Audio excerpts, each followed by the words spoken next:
नमस्ते बच्चों, ज्ञान मंत्र में आप सबका स्वागत है। आज हम कक्षा 6 की कविता साथी हाथ बढ़ाना कर रहे हैं। इसकी व्याख्या हम अपनी लास्ट वीडियो में कर चुके हैं। उसका लिंक मैं आपको डिस्क्रिप्शन बॉक्स में दे दूंगी, वहां से आप देख सकते हैं। आज हम करेंगे इसके क्वेश्चन आंसर, तो शुरू करते हैं। प्रश्न 1, इस कविता की किन पंक्तियों में तुम अपने आसपास की जिंदगी में घटते हुए देख सकते हो? उत्तर है इसका, इस गीत की निम्नलिखित पंक्तियों को हम अपने आसपास की जिंदगी में घटते हुए देख सकते हैं। साथी हाथ बढ़ाना, एक अकेला थक जाएगा मिलकर बोझ उठाना। साथी हाथ बढ़ाना, हम मेहनत वालों ने जब भी मिलकर कदम बढ़ाया। सागर ने रास्ता छोड़ा, पर्वत ने शीश झुकाया। फौला दी है सीने अपने, फौला दी हैं बाहें। हम चाहें तो चट्टानों में पैदा कर दे राहें। तो ये पंक्तियां हैं जो हमारे जीवन से जुड़ी हुई है, जो हमें बताती है कि हमें मिलजुल कर काम करना चाहिए। अगर हम मिलजुल कर काम करते हैं तो कोई भी काम मुश्किल नहीं रहता। अब इसकी ढंग से व्याख्या आपको मेरी दूसरे वाली वीडियो में मिल जाएगी। प्रश्न 2, सागर ने रास्ता छोड़ा, पर्वत ने शीश झुकाया। साहिर ने ऐसा क्यों कहा है? लिखो। साहिर ने ऐसा इसलिए कहा क्योंकि एक साथ मिलकर काम करने से बड़ी बाधाओं में भी रास्ता निकल आता है, यानी काम आसान हो जाता है। साहसी व्यक्ति सभी बाधाओं पर आसानी से विजय पा लेता है, क्योंकि एकता और संगठन में शक्ति होती है, जिसके बल पर वह पर्वत और सागर को भी पार कर लेता है। प्रश्न 3, गीत में सीने और बाहों को फौलादी क्यों कहा गया है? सीने और बाहों को फौलादी इसलिए कहा गया है क्योंकि हमारे इरादे मजबूत है, हमारे बाजुओं में अपार शक्ति है, हम ताकतवर हैं, हम बलवान हैं। हमारी बाहें फौलादी इसलिए भी है कि इसमें असीम कार्य करने की क्षमता का पता चलता है। हमारी बाजुएं काफी शक्तिशाली है। बाजुओं को और सीने को फौलादी इसलिए कहा गया है क्योंकि मनुष्य में हर काम करने की शक्ति है। अगर वो चाहे तो कोई भी काम कर सकता है, उसके लिए कोई भी काम मुश्किल नहीं है। गीत से आगे प्रश्न 1, अपने आसपास तुम किसे साथी मानते हो और क्यों? इससे मिलते जुलते कुछ और शब्द खोजकर लिखो। उत्तर, हमारे माता पिता, भाई बहन, मित्र, सहपाठी, शिक्षक, पड़ोसी, ये सभी हमारे साथी हैं, क्योंकि ये सब हमें किसी न किसी रूप में सहयोग करते हैं। साथी वह होता है जो आपका साथ दे, बुरे वक्त में भी और अच्छे वक्त में भी हमेशा आपके साथ खड़ा रहे। साथी से मिलते जुलते शब्द है सहायक, सखा, संगी, सहचर, शुभ चिंतक, मित्र आदि। ये सभी शब्द साथी से ही मिलते जुलते शब्द हैं। प्रश्न 2, अपना दुख भी एक है साथी, अपना सुख भी एक। कक्षा, मोहल्ले और गांव शहर के किस किस तरह के साथियों के बीच तुम्हें इस वाक्य की सच्चाई महसूस होती है और कैसे? अब ये पंक्तियां फिर से देखो।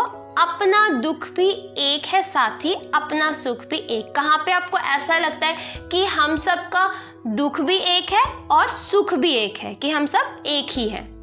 अब इसका उत्तर देखिए। कुछ बातों के संबंध में हम अपने साथियों से जुड़े होते हैं। इन मामलों में हमारी सोच एक होती है और हमारे सुख दुख की अनुभूति भी एक होती है। उदाहरण के लिए पानी, बिजली की कमी, ट्रैफिक जैसी रोजमर्रा की मुश्किलों से जब हमारा सामना होता है तो हमें लगता है जैसे हमारा दुख एक है, क्योंकि इन सारी दिक्कतों से हम सबको ही जूझना पड़ता है। वहीं दूसरी ओर विद्यालय के लिए पदक जीतना, कक्षा में अच्छे अंक लाना और बड़े होकर कुछ बनने की चाह से पता चलता है कि हमारा सुख भी एक है। अब आता है प्रश्न 3। इस गीत को तुम किस माहौल में गुनगुना सकते हो? अब ये जो गीत है साथी हाथ बढ़ाना, इसको आप किस माहौल में गा सकते हो? इस गीत को स्वतंत्रता दिवस, गणतंत्र दिवस या किसी संगठन की स्थापना के अवसर पर गा सकते हैं। खेल के मैदान में भी यह गीत खिलाड़ियों को जोश पैदा कर सकता है।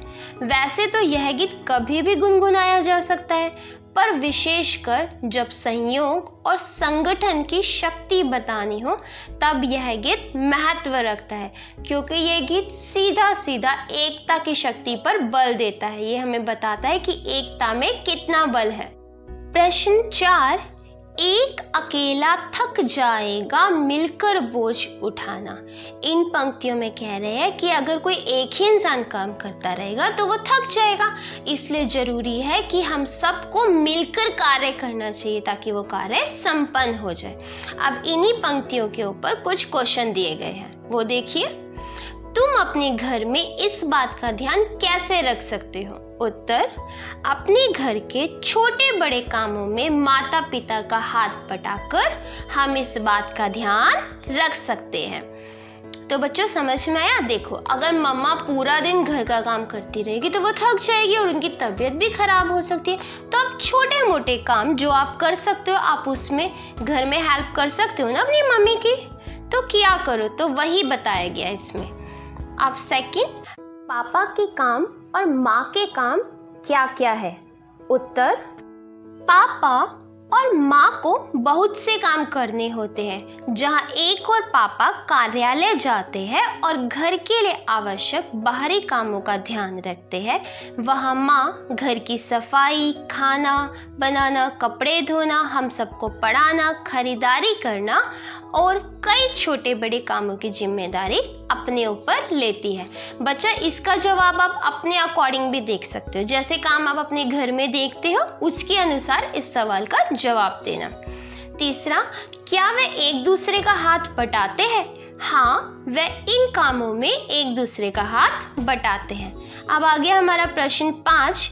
यदि तुमने नया दौर फिल्म देखी है, अब ये साथी हाथ बढ़ाना गाना कौन सी मूवी का है? नया दौर। तो बताओ कि यह गीत फिल्म में कहानी के किस मोड़ पर आता है? यदि तुमने फिल्म नहीं देखी तो फिल्म देखो और बताओ। अब आपको ये फिल्म देखनी है, खुद ये कह रहे हैं, तो एक बार देखना, तब आपको पता चलेगा। हम इसका उत्तर दे रहे हैं। नया दौर फिल्म में जब कच्ची सड़क को पक्का करने के लिए सब मिलजुल कर काम करते हैं तब यह गीत आता है।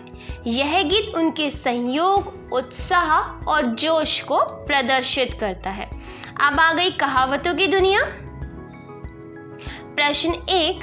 अकेला चना भाड़ नहीं फोड़ सकता, एक और एक मिलकर 11 होते हैं। ऊपर लिखी कहावत का अर्थ गीत की किन पंक्तियों में मिलता है?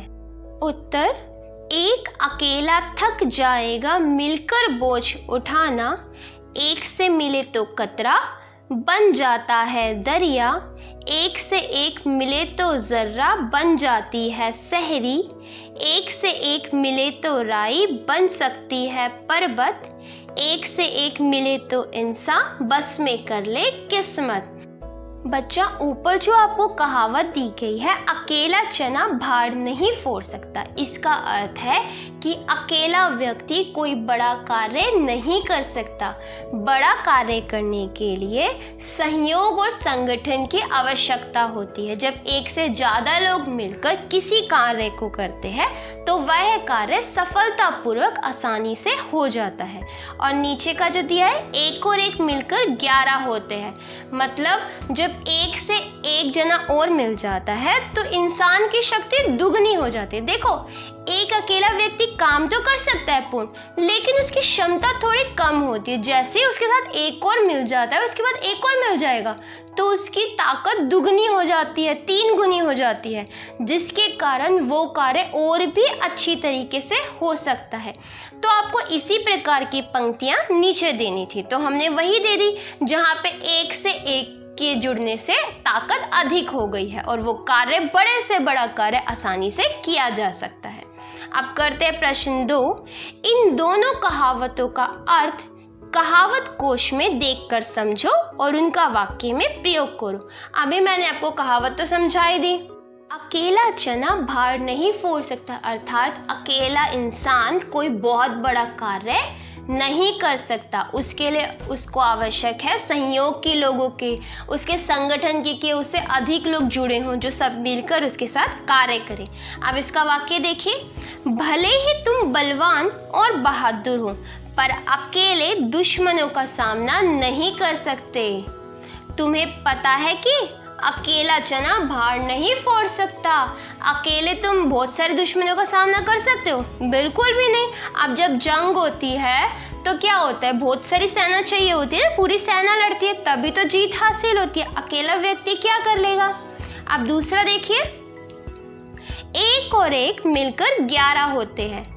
एक और एक मिलकर 11 होते हैं मतलब अगर एक के साथ एक और मिल जाए तो शक्ति दुगनी हो जाती है और वो कार्य अधिक क्षमता के साथ, अधिक कुशलता के साथ संपन्न होता है। इसका वाक्य देखिए, अगर हम मिलकर युद्ध करें तो हमारी विजय निश्चित है। आखिर एक और एक 11 होते हैं। प्रश्न 3, नीचे हाथ से संबंधित कुछ मुहावरे दिए गए हैं। इनके अर्थ समझो और प्रत्येक मुहावरे से वाक्य बनाओ। पहला है हमारा, हाथ को हाथ ना सूझना, कुछ समझ ना आना। बिजली चली जाने के बाद इतना अंधेरा हो गया कि हाथ को हाथ नहीं सूझ रहा था। हाथ साफ करना, हाथ साफ करने का मीनिंग होता है चोरी करना। मौका मिलते ही चोर ने गहनों पर हाथ साफ कर दिया। हाथ पैर फूलना, घबरा जाना। पुलिस को देखकर चोर के हाथ पैर फूल गए। हाथों हाथ लेना, नई किताब के बाजार में आते ही सबने उसे हाथों हाथ लिया। हाथ लगना अर्थात कुछ पाना। तुम नहीं जान सकते कि कितने इंतजार के बाद यह राशि मेरे हाथ लगी है। अब आ जाती है भाषा की बात। भाषा की बात का प्रश्न 1, हाथ और हस्त एक ही शब्द के 2 रूप हैं। नीचे दिए गए शब्दों में हस्त और हाथ छिपे हैं। शब्दों को पढ़कर बताओ कि हाथों का इनमें क्या काम है। पहला आता है हमारा हाथ घड़ी। हाथ घड़ी पता है ना, हाथ में बांधने वाली घड़ी। हाथ घड़ी हाथ की कलाई पर पहनी जाती है।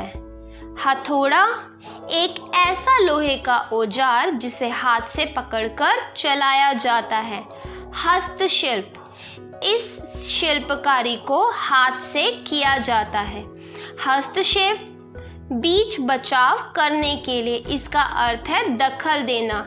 निहत्था, जिसके हाथ में कोई हथियार ना हो उसे निहत्था कहते हैं। हथकंडा, किसी कार्य को पूरा करने के लिए अनुचित तरीका अपनाने को हथकंडा कहते हैं। इसमें भी हाथ का कार्य नहीं है। हस्ताक्षर, हाथ से अपना नाम लिखकर किसी कार्य हेतु स्वीकृति देना हस्ताक्षर कहलाता है। हथकरघा, हाथ से किए जाने वाले छोटे मोटे उद्योग धंधे जैसे चरखा चलाना, कपड़ा बुनना, टोकरी बुनना आदि। बेटा हाथ से किया जाने वाला कोई भी कार्य वह हथकरघा कहलाता है। प्रश्न 2, इस गीत में पर्वत, शीश, रास्ता, इन सा शब्दों के प्रयोग हुए हैं। इन शब्दों के प्रचलित रूप लिखो। पर्वत होता है पहाड़ या पर्वत। शीश, शीश, सिर, माथा। रास्ता होता है रास्ता। इंसा, इंसान, मनुष्य। प्रश्न 3, निजवाचक सर्वनाम के निम्नलिखित रूपों का वाक्य में प्रयोग करें। बच्चा, निजवाचक सर्वनाम वह सर्वनाम होते हैं जिनका प्रयोग हम अपने लिए करते हैं, अपने बारे में बताने के लिए। अब यहाँ पे कुछ आपको निजवाचक सर्वनाम दिए गए हैं, उनका वाक्यों में प्रयोग करना है। पहला हमारा है अपने को। हमें अपने को दुश्मन से बचाना है। अपने पर मुझे अपने पर भरोसा है, अपने बारे में बात करिए ना, मुझे अपने पर, किसी दूसरे पे नहीं, अपने पर, इसलिए निजवाचक है। यहाँ मैं निजी हो गई हूँ। अपने से बड़े व्यक्तियों की बात माननी चाहिए। अपने लिए, हमें अपने लिए कुछ वक्त निकालना चाहिए। अपना, आप इसे अपना ही समझिए। आपस में झगड़े मत करो। निजवाचक सर्वनाम जहाँ अपने लिए बात की जाए। अब यहाँ सारे वाक्यों में हमने अपने बारे में बात की है, ठीक है। अब आता है लास्ट क्वेश्चन, कुछ करने को। बातचीत करते समय हमारी बातें हाथ की हरकत से प्रभावशाली होकर दूसरे तक पहुंचती है। हाथ की हरकत से या हाथ के इशारे से भी कुछ कहा जा सकता है। नीचे लिखे हाथ के इशारे किन अवसरों पर प्रयोग होते हैं लिखो। अब हाथों से भी हम कुछ बातें कह सकते हैं, राइट ना। कुछ इशारे करके भी हम अपनी बात कह देते हैं। कई बार टीचर सिर्फ इशारे से कहता है, हाथ के इशारे से किसी बच्चे को कि खड़े हो जाओ, या सिर्फ देख कर ही बच्चे को देखता है और बच्चा समझ जाता है कि अब मेरे को चुपचाप बैठना है। होता है ना, आप लोग शोर मचाते हो तो टीचर सिर्फ आपको ध्यान से देखता है और आप समझ जाते हो कि आपको डांट पड़ने वाली है।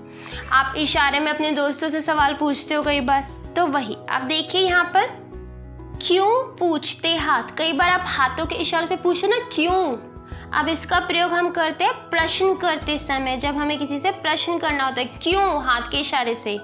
फिर मना करते हाथ, अब मना में हाथ को हिलाना। किसी की बात को मना करने के लिए किया गया हाथों का प्रयोग मना करते हाथ है। आरोप लगाते हाथ, किसी पर दोष मढ़ते समय हाथ की उंगली का इशारा, हम उंगली के इशारे से बोलते हैं ना कि सारी गलती इसकी है। क्लास में जब आपका फ्रेंड शरारत करता है और आप भी करते हो तो आप बोलते हो, नहीं मैडम मैंने नहीं, इसने शरारत की, वही उंगली का इशारा। जोश दिखाते हाथ, जोश दिखाने के लिए दोनों हाथों का इशारा। आप कई बार जोश में बोलते, दोनों के दोनों हाथ कर लेते हो खड़ा, यस मैडम। ऐसे ही समझाते हाथ, हम हाथ के संकेत से समझाते, कई बार टीचर्स आपको इशारे में समझाती, ठीक है। चेतावनी देते हाथ, किसी काम के परिणाम के विषय में आगाह करते समय, ये होते हैं चेतावनी देते हाथ। अब ये चैप्टर हमारा यहीं पे फिनिश होता है। उम्मीद है आपको अच्छे से समझ आ गया होगा। इस कविता की व्याख्या जरूर देख लेना। अगर वीडियो पसंद आई हो तो लाइक करना और सब्सक्राइब करना मत भूलना। और अगर कोई भी डाउट है इस कविता को लेके, इसके प्रश्न उत्तर को लेके, तो आप मुझसे दोबारा पूछ सकते हैं। तो बच्चों, धन्यवाद।